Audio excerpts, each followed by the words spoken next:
Puji nama Tuhan, senang jumpa lagi dengan saudara dimanapun saudara berada. Saya rindu membagikan berkat firman Tuhan yang luar biasa.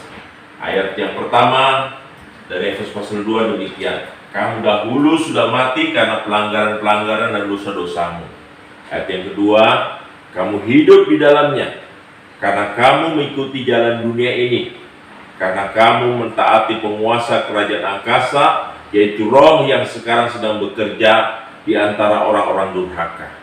Ayat yang ketiga, sebenarnya dahulu kamu semua juga terhitung di antara mereka ketika kami hidup di dalam hawa nafsu daging dan menuruti kehendak daging dan pikiran kami yang jahat. Pada dasarnya kami adalah orang-orang yang harus dimurkai, sama seperti mereka yang lain.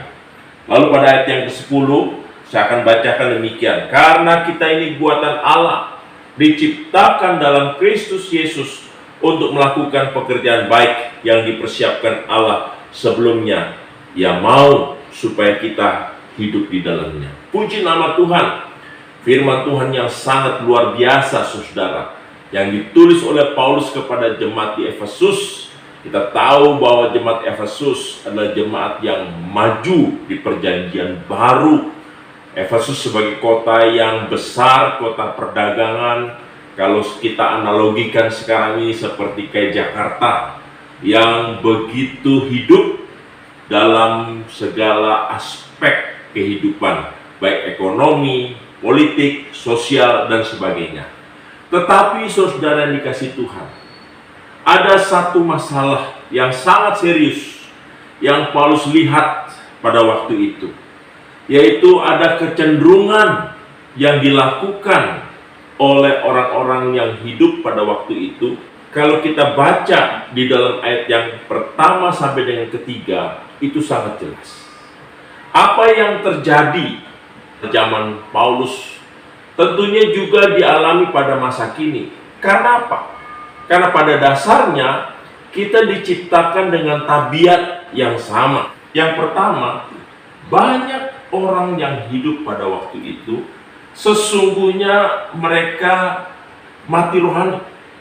Kelihatannya hidup, tetapi sesungguhnya mereka mati. Bukan dalam pengertian mati secara fisik, tetapi mati di sini yaitu mati secara rohani.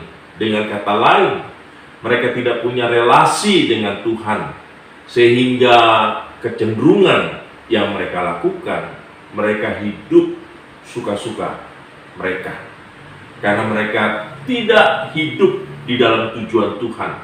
Mereka tidak pernah tahu apa itu tujuan hidup mereka, sehingga mereka mati rohani karena mereka tidak terhubung dengan Tuhan.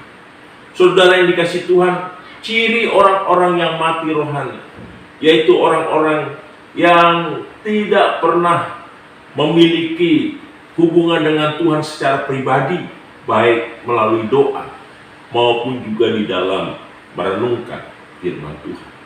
Akibatnya orang tersebut bertindak di luar apa yang menjadi kehendak Tuhan. Itu yang pertama, saudara dikasihi Tuhan. Yang kedua, dikatakan di sini bahwa mereka dikuasai oleh roh yang bekerja di antara orang-orang durhaka. Kenapa kecenderungan hati mereka berbuat jahat? Oleh karena mereka dikuasai oleh roh yang bekerja di dalam hidup mereka pada masa itu, yaitu dikatakan roh orang-orang durhaka. Dan yang ketiga, yaitu mereka dikatakan dikuasai oleh hawa nafsu daging, sehingga hidup mereka berorientasi kepada diri sendiri, bukan kepada Tuhan. Saudara, apa yang dijelaskan oleh Paulus ini, itu sangat jelas bahwa manusia memiliki tabiat dasar. Akibatnya saudara, kalau kita mau kaitkan di dalam kehidupan kita masa kini, ada kecenderungan fenomena yang luar biasa yang sedang merebak yang terjadi akhir-akhir ini adalah roh durhaka yang dimaksudkan di dalam bagian firman Tuhan ini, yaitu apabila seseorang melakukan kejahatan dan dosa, dia tidak merasa malu, justru dia bangga kalau dia melakukan dosa dan kejahatan. Bukankah fenomena ini sekarang banyak terjadi? Kalau kita lihat begitu banyak remaja-remaja melakukan tawuran, mereka bangga kalau bisa menyakiti sesamanya dan tidak merasa malu. Itu roh durhaka. Dan yang lebih parahnya, saudara, di ayat yang ketiga, yaitu dikatakan di sini bahwa kita sedang dikuasai oleh hawa nafsu daging. Ini yang menjadi penyebab begitu banyaknya, begitu maraknya sekarang angka kejahatan seksual. Tidak pandang dia seorang yang sudah tua, tidak pandang dia tokoh agama, tidak pandang dia sudah menjadi panutan atau guru, tetapi roh hawa nafsu ini sedang merajalela menguasai kehidupan manusia saat ini, sehingga banyak tindakan kejahatan seksual. Bagaimana mungkin seorang ayah kandung bisa menjubuhi anaknya? Bagaimana mungkin seorang guru bisa mencabuli siswa-siswanya? Bagaimana mungkin seorang tokoh agama melakukan tindakan pelecehan seksual? Ini semua seolah-olah sepertinya tidak mungkin.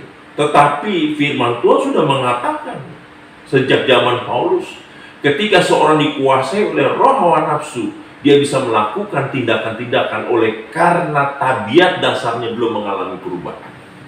Oleh sebab itu, saudara yang dikasihi Tuhan, firman Tuhan sungguh luar biasa yang mengingatkan kepada kita untuk apa kita bisa melakukan kehidupan yang benar di dalam Tuhan.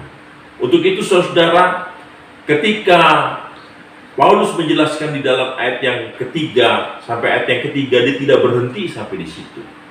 Tetapi dikatakan di dalam ayat yang ke-10, dia katakan, karena kita ini buatan Allah, diciptakan dalam Kristus Yesus untuk melakukan pekerjaan baik. Bagaimana mungkin kita bisa melakukan pekerjaan-pekerjaan yang baik sesuai dengan apa yang Allah rencanakan, kalau faktanya, kenyataannya, begitu banyak manusia dikuasai oleh tabiat dasar tadi, mati rohani, dikuasai oleh hawa nafsu, lalu tidak hanya itu, dikuasai oleh roh yang ada di dunia ini. Bagaimana mungkin kita bisa melakukan perbuatan baik sesuai dengan apa yang direncanakan oleh Tuhan?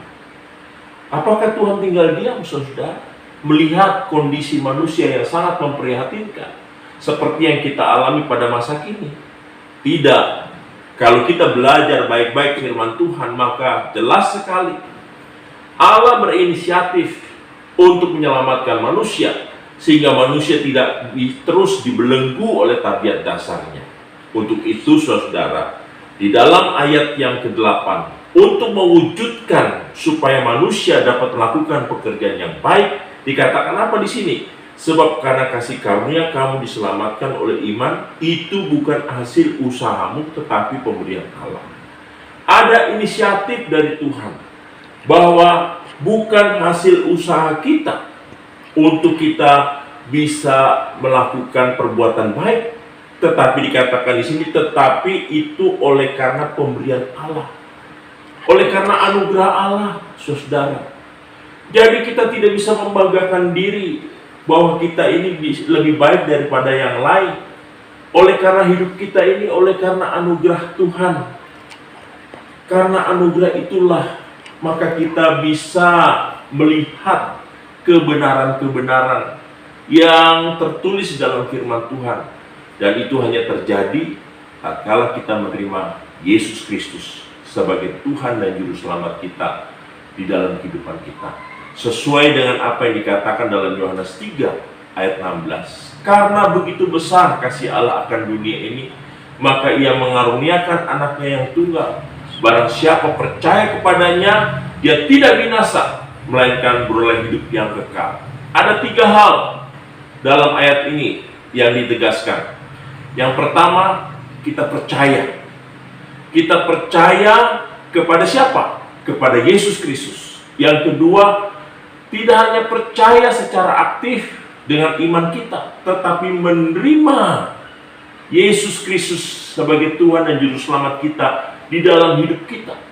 Ketika dua hal itu kita percaya, kita menerima, maka Tuhan menjanjikan bagian yang ketiga, yaitu kita memperoleh hidup yang kekal.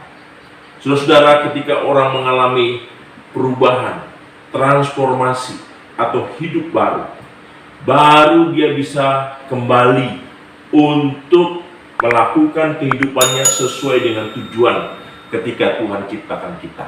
Seperti ayat yang ke-10.